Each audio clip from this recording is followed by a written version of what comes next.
Hamba yang selalu dirahmati oleh Allah Subhanahu wa taala. Sampai kapan kita hidup di dunia ini penuh dengan kelalaian? Sampai kapan kita hidup di dunia ini penuh dengan kemaksiatan? Sampai kapan kita hidup di dunia ini penuh dengan dosa? Sampai kapan kita hidup di dunia ini tak henti-hentinya kita melakukan perbuatan yang Allah haramkan? Sampai kapan kita ini hidup di dunia ini sampai letak daripada cinta kita kepada Rasul sallallahu alaihi wasallam? Sampai kapan kita hendak mencintai baginda Rasul sallallahu alaihi wasallam? Wal mukmin yang selalu dirahmati oleh Allah Subhanahu wa taala. Cukuplah bagi kita bermaksiat kepada Allah.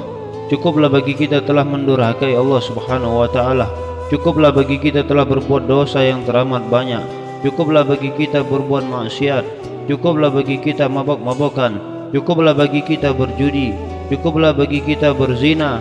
Cukuplah bagi kita mencuri hak orang lain. Cukuplah bagi kita korupsi.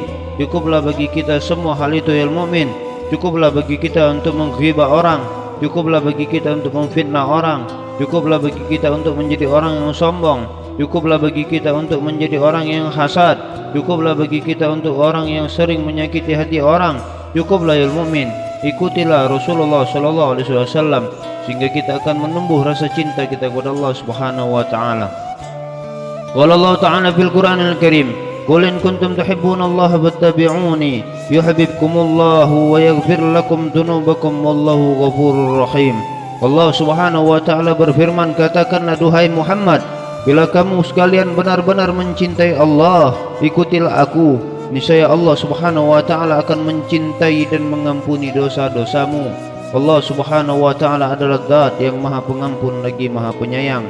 Dalam ayat ini ayat mukmin yang selalu dirahmati oleh Allah Subhanahu wa taala, perintah kita untuk mencintai Allah Subhanahu wa taala dan mencapai daripada cintanya Allah Subhanahu wa taala, agar kiranya kita itu mengikuti apa yang diajarkan baginda Nabi kita Nabi Muhammad, junjungan Nabi kita Nabi Muhammad, kekasih kita Nabi Muhammad, cahaya bagi kita, pembawa cahaya bagi kita Nabi Muhammad sallallahu alaihi wasallam, sehingga Allah Subhanahu wa taala akan mengampuni daripada seluruh dosa-dosa kita, karena Allah Subhanahu wa taala ya mukmin adalah Dia Zat yang Maha Pengampun lagi Maha Penyayang.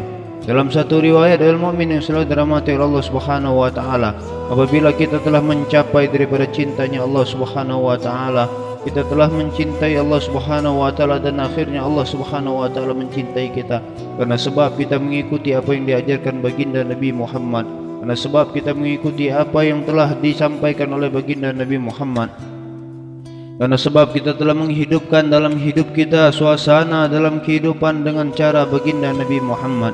Wa anhu anin Nabi sallallahu alaihi wasallam qala, idza ahabballahu ta'ala al-'abda nada Jibril innallaha ta'ala yuhibbu fulana fa ahbibhu, wa yuhibbuhu Jibril wa yunadi fi ahli as-sama' innallaha yuhibbu fulanan fa ahibbu wa yuhibbuhu ahli as-sama' thumma yud'u lahu al-qabul fil ard. Muttafaq alaih. Dari Abu Hurairah radhiyallahu anhu dari Nabi sallallahu alaihi wasallam, beliau bersabda, apabila Allah Subhanahu wa taala mencintai seseorang, Allah Subhanahu wa taala mencintai seseorang, maka Allah Subhanahu wa taala memanggil Jibril seraya berfirman, sesungguhnya Allah Subhanahu wa taala mencintai fulan, maka cintailah ia.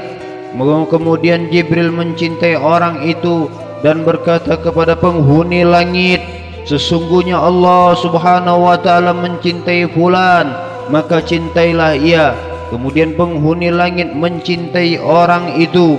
Setelah itu kecintaan tersebut diteruskan kepada penghuni bumi. Hamba Allah yang selalu dirahmati oleh Allah Subhanahu wa taala, apabila Allah Subhanahu wa taala mencintai kita, maka Allah Subhanahu wa taala memanggil Jibril dan Allah Subhanahu wa taala berfirman, Allah Subhanahu wa taala berfirman bahwasanya Allah mencintai, seandainya nama kita di sana disebutkan, nama kita beserta nama ayah kita disebutkan fulan bin fulan, maka cintailah ia. Bayangkan malaikat Jibril diperintahkan Allah untuk mencintai orang yang ia cintai hambanya. Kemudian malaikat Jibril pun menyeru kepada penduduk penghuni langit bahwasanya Allah Subhanahu wa taala mencintai fulan, maka cintailah ia. Maka penduduk ahlus sama penghuni langit pun mencintai daripada kita dan disebutkan Fulan bin Fulan, nama kita dan nama ayah kita, kemudian kita akan dicintai oleh penduduk bumi. Hamba Allah yang selalu dirahmati oleh Allah Subhanahu wa taala, cintailah Allah dengan cara mengikuti baginda Nabi Muhammad sallallahu alaihi wasallam.